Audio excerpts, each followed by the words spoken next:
el tema son las aguas subterráneas y el derecho del ser humano. Verán más adelante por qué hablo de las aguas subterráneas, pero lo planteo como un reto científico y social en un marco español que es polifacético, pero también en los países iberoamericanos las situaciones son muy parecidas, y yo creo que podemos enseñarnos unos a otros, aprender unos de otros y ayudarnos, como de hecho ya se está haciendo. O sea, en estos momentos pues prácticamente todas las personas que están en mi entorno y en el entorno quizás de muchos de los que están aquí, pues están trabajando simultáneamente en España, en Iberoamérica, y los expertos iberoamericanos están trabajando con nosotros también aquí en España, y con ellos estamos avanzando todos, yo creo, de una forma mejor que andando solos. El sentimiento del derecho humano al agua no es una cosa nueva, es una cosa que ya está reconocido en las culturas y en las religiones, está en la mente de los gobernantes, cómo no, es uno de los temas que les preocupa. Otra cosa es después lo que puedan hacer, y la atención en general. Se habla mucho del mundo rural, nos llenan de fotografías de África con los problemas del agua. No voy a referirme a ellos porque los problemas realmente más serios están concentrados en las poblaciones grandes y en las urbes, y España y Iberoamérica son buenos ejemplos de ellos. La explicitación de este derecho humano es algo que nació pues a caballo entre el siglo XIX y el siglo XX, aunque no se manifestó, y solamente es a partir de mediados del siglo XX cuando empieza a aparecer. ¿Y por qué empieza a aparecer? Porque hay ya una explotación intensiva de los recursos de agua, y entre ellos aparece la explotación intensiva de los acuíferos, que altera completamente el funcionamiento en muchos lugares del ciclo hidrológico, que hay un gran aumento de la población en las áreas urbanas, que el acceso individual al agua cada vez es más difícil, se depende de sistemas para que aporten ese agua, que hay una fuerte competencia por el agua, tanto en el mundo rural como en el mundo urbano, por la agricultura, fundamentalmente la agricultura. En España la agricultura se lleva del 75% aproximadamente del total de las aguas disponibles. El uso industrial es importante, no tanto, y en algunos lugares, en España ha dejado de serlo, lo fue, pero en Iberoamérica es muy importante todavía, y va a ser creciendo la demanda por la minería, sobre todo en las zonas más áridas donde crea serios conflictos. Entonces, esto supone que hay que movilizar agua de recursos de zonas muy extensas, y por lo tanto estamos afectando al mundo rural, estamos afectando a los usos tradicionales, y ahí es donde nace pues este concepto que nos interesa a nosotros del derecho humano al agua. El objetivo de que se haya introducido el concepto de derecho humano al agua es poner de manifiesto que hay situaciones de carencia, y que estas se ha manifestado recientemente, que hay que conseguir que los que no tienen recursos económicos dispongan de algo que es vital. Primera cosa, el agua es vital, que es necesaria para un ambiente salubre, otro tema que también es importante, y cuya carencia afecta a la dignidad de la persona y impide un mínimo de bienestar. Esto es, digamos, los elementos más importantes, pero también hay que respetar derechos naturales a la subsistencia. El derecho humano al agua tiene un enfoque clásico de cantidad. Siempre hablamos que la gente tenga agua, que tenga tantos litros por habitante y por día, de que la tengan disponible, y sin embargo rara vez se habla de la calidad, y los problemas en muchos lugares del mundo del derecho humano al agua no es de que cantidad hay, pero es un problema de calidad. La calidad del agua es importante en este momento y lo va a ser cada vez más en el futuro, ya sea porque aumenta la contaminación, porque el agua que disponemos ya de entrada no es útil para los usos humanos. En España no tenemos ejemplos demasiado llamativos de este hecho, pero tengan en cuenta de que, por ejemplo, la ciudad de Antofagasta, que se alimentaba de agua superficial, tenía contenidos en arsénico en el agua que llegaban a los 500 microgramos por litro, cuando en este momento la dosis máxima son 10 microgramos por litro. Y pueden ustedes apreciar en la población los efectos que tiene tal situación. No es el único caso en el mundo. Y también hay que tener en cuenta de que el agua puede llevar consigo un riesgo de enfermedades de origen hídrico, y esto es muy importante. Ustedes van a Brasil y verán enormes superficies de agua con un calor abrumador y dirán, bueno, pues me voy a bañar. Y lo primero que les van a decir, no se le ocurra a usted bañarse, porque ese agua que parece tan bonita no tiene calidad suficiente y usted puede contraer con bastante probabilidad una enfermedad hídrica que le va a ser difícil eliminarla. Por tanto, el agua está, tenemos la cantidad, pero no tenemos la calidad. El derecho humano al agua, en este caso sería al disfrute, por ejemplo, de la naturaleza, no la tenemos asequible. La explicitación del derecho al agua y al saneamiento viene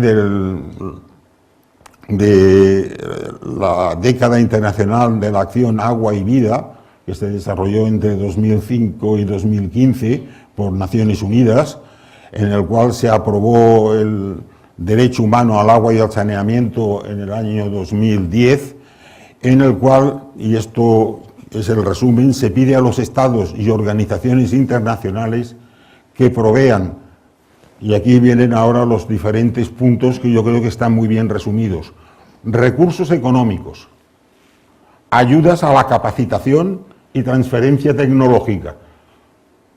Esto es, digamos, algo que se pide a que los estados y las organizaciones internacionales provean. ¿Pero para qué? Para proveer agua segura, limpia, accesible, al alcance de todos, y además en esta declaración se habla del derecho también al saneamiento. En el saneamiento no voy a entrar, estoy simplemente hablando en este momento de la parte primera, que es la disponibilidad de agua. Y esto se ha relacionado con los objetivos del desarrollo del milenio, que todos ustedes supongo que deben conocer mucho mejor que la conozco yo. Por lo tanto, el derecho humano al agua es que todo ser humano tiene derecho a la cantidad y calidad del agua, pero algo más, en el lugar donde está, en el momento en que la necesita. ¿Y esto para qué? Para atender a sus necesidades vitales y sanitarias, para tener una existencia digna, acorde con su cultura. No todo el mundo, las cifras van a ser las mismas, y de acuerdo con su entorno. Si el entorno es un entorno que usa una cierta cantidad de agua, el que tiene menos tiene mermado ese derecho. Por lo tanto, también hay una cuestión del entorno social en el cual se desarrolla ese derecho. ¿Quién lo tiene que hacer esto? Pues es una obligación que tiene con estas personas, con la humanidad, con el hombre, la sociedad y los gobernantes. Y esto es diferente, por ejemplo, del derecho al honor. Por ejemplo, el derecho al honor es una cosa propia de cada uno. El derecho al agua es un derecho externo, es un derecho que viene de fuera. Por lo tanto, tienen conceptos diferentes. El derecho al honor lo tiene uno, y otros derechos parecidos. El derecho al agua hay que dárselo, hay que materializarlo, y esto es una diferencia importante, y por lo tanto se requiere una acción positiva de otros para que el agua esté disponible y que ese agua no se detraiga para otros usos, que esos usos no tienen por qué ser malos, seguramente son buenos, o para que el agua no se malogre, que también es una cosa que sucede. Y a esto se le suma algo, en cuanto pase a hablar del agua subterránea, que es que nosotros vivimos el presente. Lo que sucede ahora probablemente va a tener unos efectos que esperamos que aparezcan en días, en semanas, en meses, pero no mucho más allá. Cuando nosotros hablamos de las aguas subterráneas, en general los efectos van a aparecer al cabo de años o décadas. Y entonces entramos en una nueva dimensión en la cual ese derecho al agua lo podemos resolver hoy, pero no tenemos la garantía que esté resuelto permanentemente en el futuro, porque los sistemas son muy lentamente cambiantes. Y esto es uno de los retos más importantes, y este reto casi no aparece en ninguna de las declaraciones oficiales que se han hecho por parte de Naciones Unidas y los organismos que han trabajado en ello. Pero, digamos, el derecho humano al agua no acaba ahí. También la naturaleza necesita agua. ¿Por qué? Porque la naturaleza tiene unas funciones que las tiene que cumplir, y las tiene que cumplir porque provee servicios ecológicos al ser humano. Pesca, madera, productos vegetales, animales. Hay toda una serie de servicios que tienen un valor económico, aparte de un valor humano y un valor sentimental, que los provee el agua, y por lo tanto también la naturaleza tiene un derecho al agua. No es que la naturaleza sea un ser con un derecho, la naturaleza no tiene derechos, pero el hombre que usa la naturaleza, que disfruta o que explota esa naturaleza, tiene también un derecho al agua. Y no podemos olvidar, hay un derecho a disponer de agua, pero la naturaleza también necesita agua.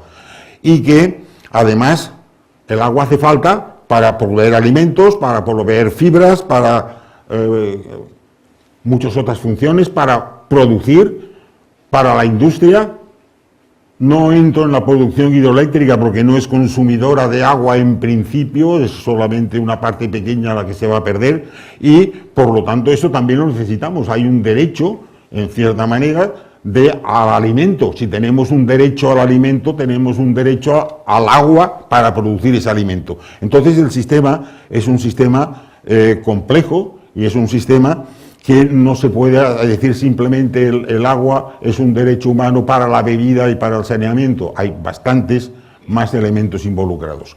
Esto pues ha sido recogido por muchas organizaciones, y entre ellas la Pontificia Academia de Ciencias el año pasado organizó este seminario que tienen aquí, Seminario del Derecho Humano al Agua, que se discutieron estos temas bajo muy diferentes puntos de vista, y que las ponencias están publicadas, las acaban de publicar y las tienen ustedes en internet accesibles, en el cual el doctor Llamas presentó, digamos, el punto de vista del encuadre dentro de la encíclica Laudato Si, y yo presenté digamos, una ponencia sobre el lugar de la educación y la ciencia para la salvaguarda del derecho al agua.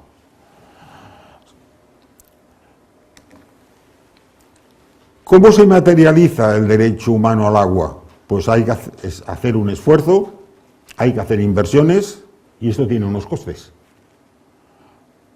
Si no, el agua no está disponible, y si no, el agua puede que no tenga la calidad que debe tener. Y si el agua en origen no tiene la calidad que debe tener y la podemos tratar para que tenga la calidad adecuada para que el hombre la pueda utilizar, eso también supone un esfuerzo, unas inversiones y unos costes. Y además de todo esto, como habíamos dicho hasta ahora, el agua es un objeto de competencia, porque hay otros que necesitan el agua, y esto se manifiesta muy especialmente, eso pueden ustedes imaginar fácilmente, en las zonas áridas y semiáridas. Es la clásica foto de la gente buscando el agua en sitios lejanos, con gran tiempo de ocupación de parte de la familia en buscar el agua, con lo cual estas personas no tienen acceso a la educación y no tienen acceso a otros medios de producción que les permitan mejorar su economía, porque el agua les consume gran parte del esfuerzo. Pero en las zonas de agricultura también es muy importante, hay mucha agricultura intensiva que necesita gran cantidad de agua, movilizar agua de un entorno muy grande, y en los espacios muy poblados el agua no viene del entorno inmediato, el agua viene de un entorno que es muy grande, un entorno que puede ser de miles de kilómetros cuadrados, y por lo tanto, digamos, el que una ciudad pueda dar a sus habitantes el derecho al agua supone actuar sobre un territorio muy grande en el cual hay muchas más personas que tienen también derechos, y esos derechos los podemos afectar o podemos hacer que sea difícil que los puedan disponer.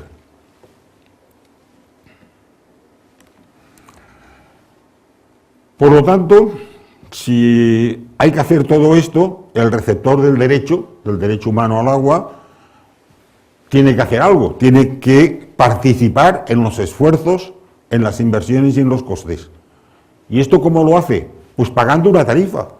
Si puede, tiene que pagar una tarifa. Si no puede pagar una tarifa, porque no tiene recursos económicos, porque estamos en un país con un nivel de vida muy bajo y la gente no dispone de recursos, por lo menos con el esfuerzo personal. ¿Y cuál es el esfuerzo personal?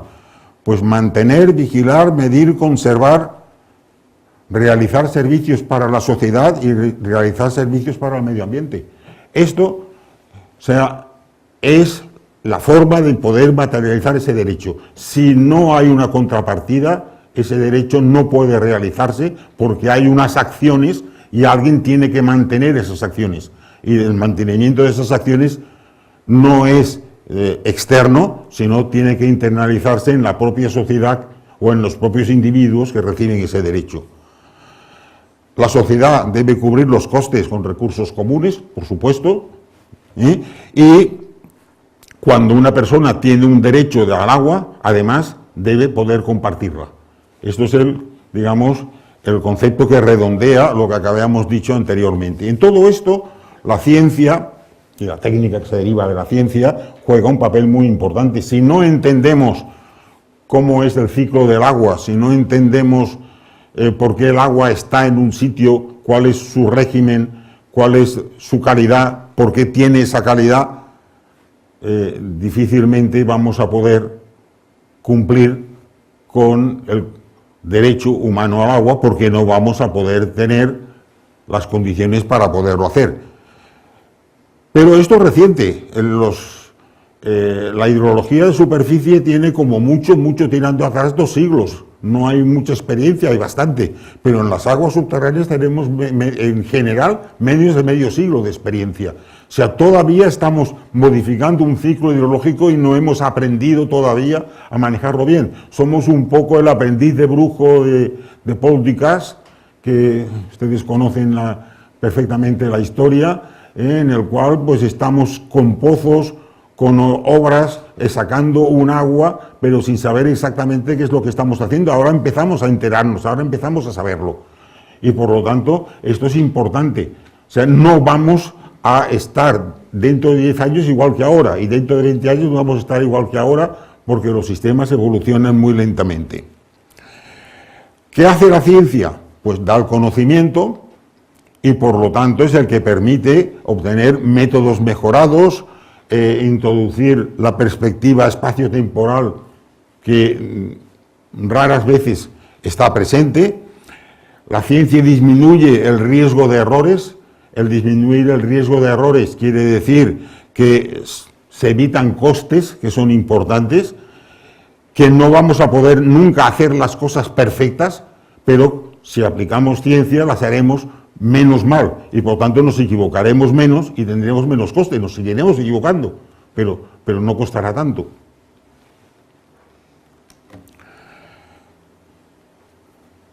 Pero hay algo que es también importante. O sea, estamos en una academia de ciencias y tendríamos que decir que la ciencia es lo más importante. Sí, la ciencia es la base, es el punto de partida, pero la ciencia es necesaria, pero no decide. O sea, en el derecho al agua lo que acaba decidiendo es la sociedad, los gobiernos, los organismos. Si esos elementos no tienen la ciencia detrás, se van a equivocar mucho. Si tienen la ciencia detrás, se van a equivocar menos. Y por lo tanto, ahí está la importancia que tiene el aportar los elementos científicos. Nos vamos a equivocar menos, pero no va a decidir. El que las cosas haya que hacerlas de una manera u otra no lo va a decir la ciencia, lo va a decir los estamentos que tienen la capacidad de decisión en la sociedad, que son otros elementos. Y esto nos lleva a que necesitamos la gobernanza del agua, que es algo que vamos a definir dentro de un momento, y además necesitamos que hayan principios éticos y morales el derecho al agua no es una palabra bonita, no es algo que simplemente se vende bien, sino es algo que hay que realizarlo, y para poderlo realizar hay que aplicarle principios éticos y morales que son los que encauzan las acciones humanas, y que el derecho al agua es algo que se embarca en la ley natural, que es algo que tenemos todos impresos por Dios en nuestra conciencia. He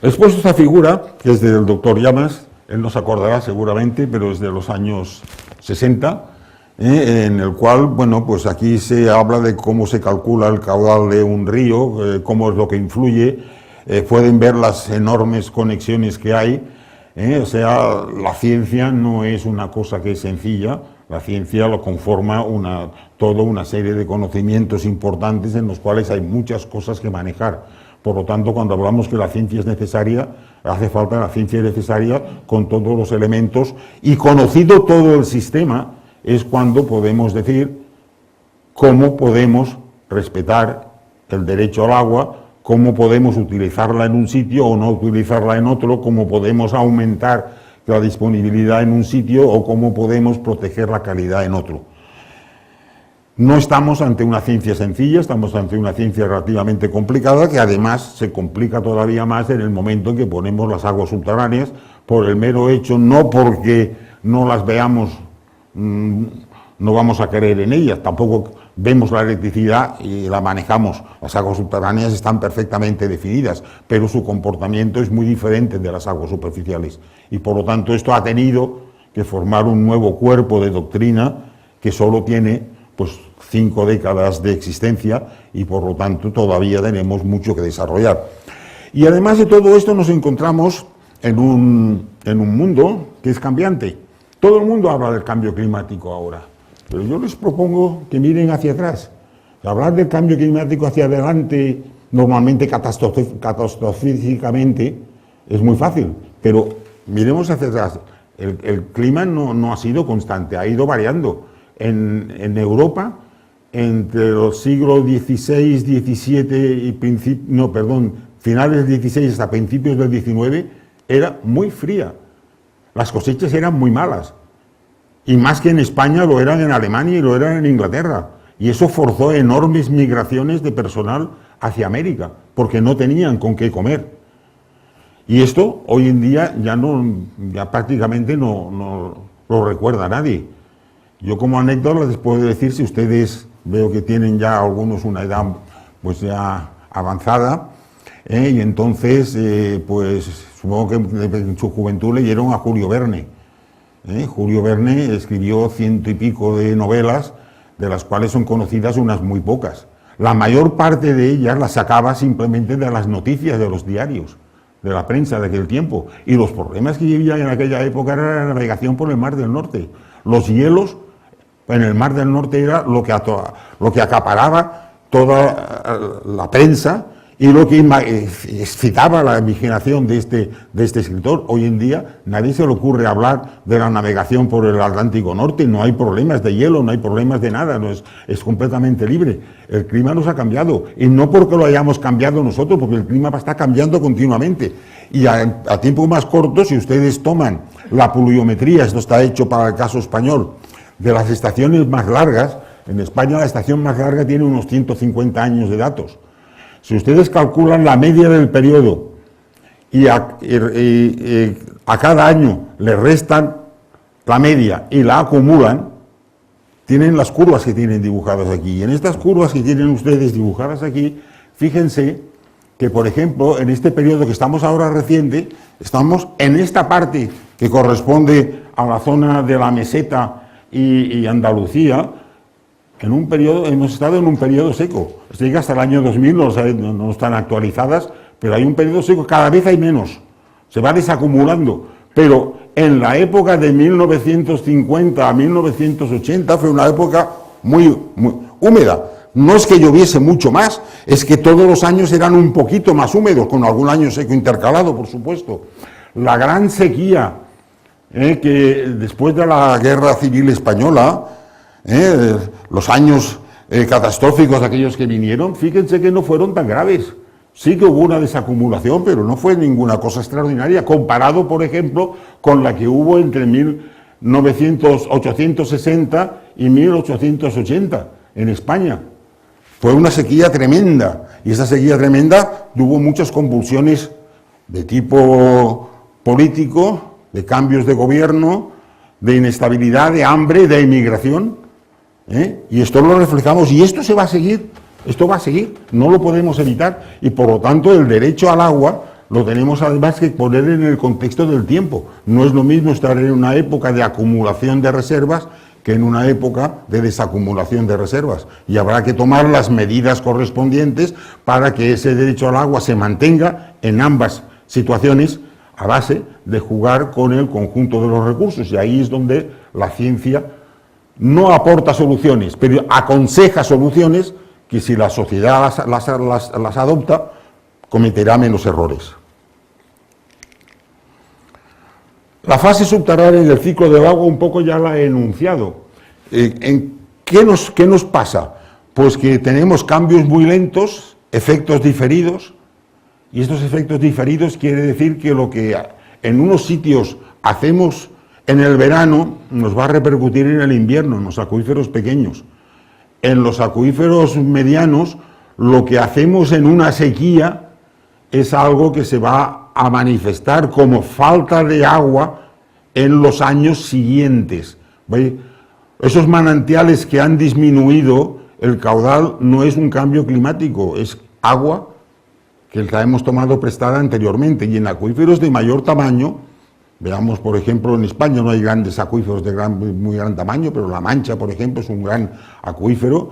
Lo que hoy hagamos tiene 10, 20, 30 años de respuesta. En Doñana, las acciones que se han hecho para los regadíos, el tiempo de recuperación es 60 años, lo cual quiere decir que con lo que hagamos hoy no estamos solamente afectando a unos años vista a nosotros mismos, sino a las futuras generaciones. Y esto es un reto que es importante en el momento de hablar de, por ejemplo, de en La Mancha, en Doñana, en el Levante español, cuáles son los derechos humanos al agua. Hay que ponerlos en este contexto. Además, las aguas subterráneas no es una cosa y las aguas superficiales son otras, es lo mismo. El ciclo hidrológico es único y están interrelacionadas las dos. Si yo actúo sobre cualquiera de ellas, estoy automáticamente afectando a otras. ¿Por qué tenemos la idea, todavía subsiste, de que las aguas subterráneas son una cosa y las aguas subterráneas son otras? Porque hasta hace poco no había explotación de aguas subterráneas. Y los ríos tenían más agua o tenían menos agua en función de que el clima fuese más húmedo o menos húmedo. Pero cuando en España estamos un poco más avanzados, la explotación intensiva empieza en los años 40, 50 aproximadamente, aunque en algunos otros sitios no empezó hasta los años 80, lo que nosotros nos estamos encontrando es que, esto es, como ya he repetido varias veces, esto es totalmente nuevo, esto no estábamos acostumbrados a estos cambios, y lo que estamos sacando como aguas subterráneas era lo que nosotros esperábamos tener como agua en los manantiales, que son aguas subterráneas, o agua en los ríos, que cuando no llueve también son aguas subterráneas. Y esto, pues, conforma de una forma importante cómo enfocamos los derechos del hombre al agua. Y una figura sencilla, además de un acuífero de esos rápidos, nosotros llamamos un acuífero rápido, un acuífero que responde en pocos años, pues estamos simplemente hablando de la Mancha Oriental, de la cabecera del Júcar, en el cual lo que tienen ustedes aquí dibujado en azul es la explotación del agua subterránea. Y lo que tienen dibujado en rojo son los caudales del río Júcar antes de atravesar la cordillera ibérica la cordillera ibérica para salir al Mediterráneo. Fíjense ustedes que la explotación del agua subterránea para regadío da como resultado que el río empieza a secarse y de hecho, si esta figura se hubiese extrapolado más adelante, llegó un momento en que se secó y en cuyo caso pues hubo que hacer una serie de acciones administrativas que no voy a describir, que el doctor Sacuillo, que está aquí con nosotros, nos las podría explicar muchísimo mejor, y ahí el derecho al agua se plantea de otra manera. Hay un derecho al agua de los agricultores, un derecho al agua de las poblaciones, un derecho al agua de los que están aguas abajo, un derecho al agua de Valencia, un derecho al agua de los huertanos de Valencia, un derecho al agua de la albufera de Valencia. Todo eso es lo que hay que ponerlo en contexto, porque si no lo ponemos en contexto, nosotros nos podemos equivocar. El tiempo de reacción aquí son aproximadamente 5 años. Pero en otras zonas, en España, lo que nos estamos encontrando es que estamos sacando más agua de la que en promedio se renueva cada año. Y esto sucede, por ejemplo, en el sur de Alicante, en la cuenca del Segura, en Murcia fundamentalmente, sucede en Almería, sucede en Gran Canaria, sucede en Tenerife, y aquí, por ejemplo, lo que tienen son los niveles del agua. Y fíjense que estos niveles del agua que ustedes tienen aquí, por ejemplo, en este pozo de aquí, ustedes no sé si ven las escalas, aquí tenemos la profundidad del agua, partiendo de una profundidad del agua inicial de unos, pues serían 50 o 60 o 70 metros, en el momento que acaba esta figura, que es del año 2010, teníamos superiores a 550 metros. O sea, el agua, que estaba a una profundidad razonable, ahora en estos momentos está casi en los límites de la hidráulica para poder sacar ese agua. O sea, no sé si ustedes se imaginan lo que es un pozo de 600 o 700 metros para sacar el agua. Es como hacer un pozo en Madrid para bajar por debajo del nivel del mar. Son situaciones extraordinarias. Pero esto, se llama minería del agua, pues es una situación que, claro, el derecho al agua lo cambia. Porque nosotros, antes de llegar a esta situación, pues hemos secado manantiales, hemos abatido niveles en zonas que eran humedales que hoy en día han dejado de existir. El derecho al agua hay que ponerlo en este contexto. Y yo no estoy diciendo que esto sea ni malo ni bueno. El doctor Llamas ya lo ha insinuado hace un momento. Esto no es ni bueno ni malo. O sea, es una realidad. Esta realidad será buena si esto deja un beneficio social importante, como parece que sí que lo está dejando, aunque esto no es sustentable, pero esto será malo si no deja ningún beneficio social y ha sido solamente pues depredación de la naturaleza. Esto no vamos a entrar en ello. Los derechos humanos al agua han sido completamente perturbados. No es lo mismo plantear el derecho al agua, por ejemplo, en la cuenca del Segura hace 30 años, que plantearlo en este momento. Se plantea en condiciones completamente diferentes. Sí que podemos garantizar a las poblaciones que tengan agua. Y esto, por ejemplo, Alicante, la Diputación de Alicante lo tiene muy presente. Sí que la podemos garantizar. ¿Pero a base de qué? A base de pozos muy profundos, con bombeos muy difíciles, con costes energéticos muy caros, y la Diputación de Alicante esto lo garantiza. Y los acuíferos pequeños que tiene, los tiene cada uno de ellos identificado, tiene una curva que relaciona nivel con reservas y sabe que este acuífero a los 10 años no va a tener agua y este a los 20 no va a tener, y va jugando con todos estos temas para mantener el derecho humano al agua, pero eso tiene un límite, y este límite, cuando esto de aquí se haya llegado al límite, hay que tener una alternativa, y esto, digamos, es lo que conforma que la situación no es una situación estática como normalmente se plantea en las grandes declaraciones de Naciones Unidas, sino es una declaración dinámica, hay que estar continuamente garantizando ese derecho al agua. ¿Cómo se puede manejar todo esto? Bueno, pues con la gobernanza. ¿Qué es la gobernanza? Pues la gobernanza del agua es algo que tiene en cuenta que hay una participación e involucración de los usuarios, todos tienen algo que decir, que es algo que está soportado por conocimiento y reglas pactadas, la administración con los usuarios directos, con los usuarios indirectos, los usuarios del medio ambiente que ven mermado, por ejemplo, el acceso a los servicios ecológicos, también son usuarios del agua. Hay unas reglas pactadas entre todos ellos que se respetan mutuamente y que el agua es un patrimonio común a gestionar. Esto es la gobernanza. La palabra gobernanza es una palabra relativamente reciente en la lengua castellana y generalmente en casi todas las lenguas, en el cual pues ha salido y la gente cree que la gobernanza pues es una varita mágica que soluciona los problemas. La gobernanza no es ninguna varita mágica, no es más que poner en conjunto una serie de conceptos y decir, si usted quiere garantizar el derecho humano al agua y otros derechos que existen, tiene que hacerlo de esta manera. No lo puede hacer simplemente con autoritarismo. No basta simplemente con imponer una ley. Hay más cosas. Hay que involucrar a toda la sociedad en este conjunto, de forma que haya unas reglas pactadas, que es lo importante, y que esas reglas pactadas se cumplan, y el cumplimiento de esas leyes pactadas es tanto una responsabilidad de la administración como de los propios usuarios. Y esto incluye la calidad del agua, y esto es algo que todavía, digamos, la gobernanza del agua en volumen ya empieza más o menos a manifestarse, cuáles son los mecanismos para poder acercarse a ella, pero en calidad es mucho más difícil.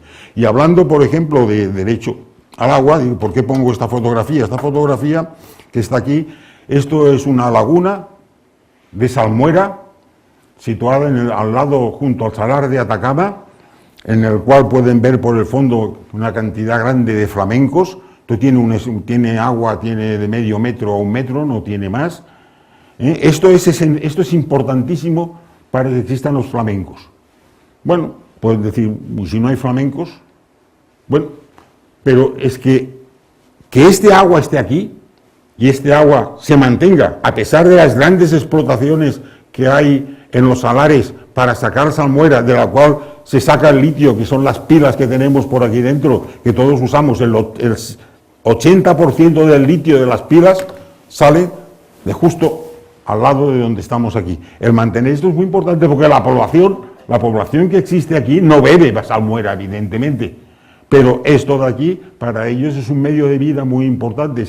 Tienen un turismo, tienen unos servicios que dan a los visitantes y para ellos es esencial. Si estas lagunas desaparecen, hay una parte de población nativa que se vería fuertemente afectada. Y esto forma parte también, forma parte del derecho al agua. Y el antídoto, al contrario de esta naturaleza, digamos, anterior, tan idílica y amenazada, pues lo que tenemos es el caso extremo del campo de Darías, en Almería, en el cual pues pueden ver que unas cosas que eran unos campos más o menos desérticos anteriormente, llenos de maleza y con monte bajo, pues hoy en día es un mar de invernaderos. Todo lo que se ve blanco son plásticos, en el cual pues el derecho al agua se plantea de otra manera, porque aquí también hay un derecho al agua. Aquí también hay, fíjense, hay poblaciones, hay un montón de poblaciones. Está Almería aquí, que Almería se llevaba una cantidad de agua importante. Todo este conjunto, en estos momentos en los cuales tenemos nitratos de retorno de riego, tenemos una intrusión marina muy fuerte en los acuíferos profundos, tenemos toda una situación muy complicada. También hay un derecho al agua aquí, y este derecho al agua hay que hacerlo. ¿Cómo hay que hacerlo? Pues este derecho al agua no es el gobierno el que tiene que resolverlo. ¿Quién es el que tiene el beneficio? Los que están explotando. Los que están explotando son los que van a tener que poner los medios para que ese derecho al agua se materialice. ¿Cómo?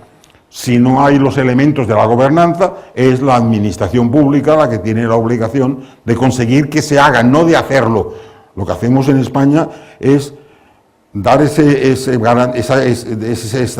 derecho al agua a base de invertir. No podemos estar invirtiendo siempre. El que recibe el beneficio es el que tiene que invertir. El papel del Estado tiene que pasar de hacer a hacer. Y esto es una parte importante de la gobernanza para mantener el derecho humano al agua. Bueno, pues yo creo que con esta transparencia de lo idílico a lo menos idílico, y no les hablo digamos, de los problemas que han aparecido de otro tipo en la zona, pues creo que les he intentado dar una panorámica. Posiblemente les he decepcionado un poco porque, digamos, a lo mejor esperaban las fotografías de los pocitos con los niños y las mujeres con los cántaros buscando el agua para llevarla a sus viviendas que están muy lejos. Esto es muy importante. Cada país tiene sus derechos al agua, tiene sus formas, y hay que resolverlo de cada uno en el contexto en el cual tiene. Yo me he limitado al contexto español y al contexto iberoamericano, que es, digamos, forma parte de una cultura de personas que pensamos igual, que tenemos los mismos conocimientos, que nos comunicamos en una misma lengua y que por lo tanto podemos aprovecharnos unos de otros para conseguir realmente el objetivo, que es el título esencial, que es el derecho al agua. Bueno, pues quedo a sus preguntas.